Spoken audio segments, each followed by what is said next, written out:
बुझेला ना मोर परेशानी, तू तो बहरा कटती हुई बचानी। पलानी में जवानी रोवता हमरो, पलानी में जवानी रोवता राजा हो, पलानी में जवानी रोवता।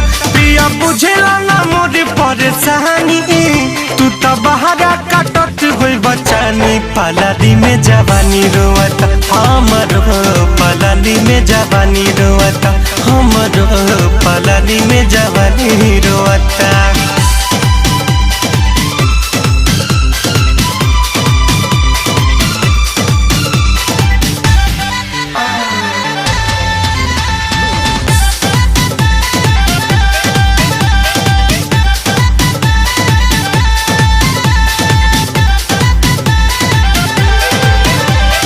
विरह वियोग के रोग लगा के बस गईला परदेश में।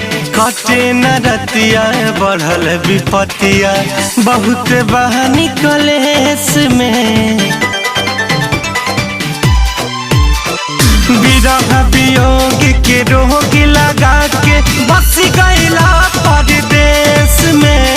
कटे न रतिया बढ़ल विपतिया, बहुत बानी कलेश में। नींद नैन से करे छेड़खानी, प्यासा मनवा के मिले नहीं पानी। पलानी में जवानी रोवता हमरो, पलानी में जवानी रोवता हमरो, पलानी में जवानी रोवता।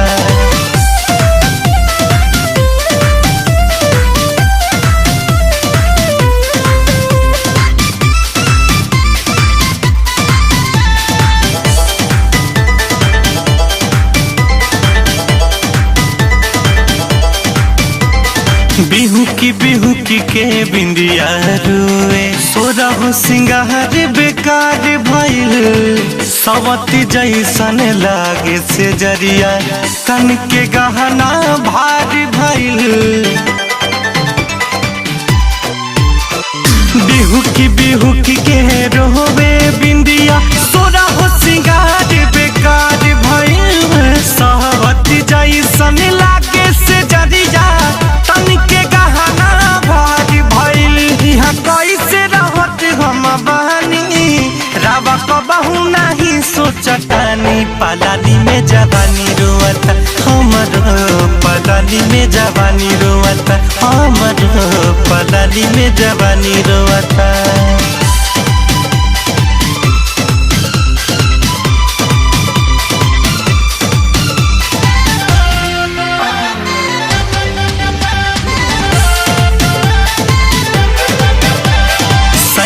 रितेश सावत पकवनो लागता है झुरा गईला। जब से गईला याद न कैला, हमारा के तू भुला गईला। रितेश आशीष सावत पकवनो लागता है झुरा गईला। जब से गईला याद न कैला, हमारा के तू भुला गईला। मुन्ना मोहित से कही देले बहानी, मोए दुखवा के अपन कहानी। पलानी में जवानी रोवता हमरो, पलानी में जवानी रोवता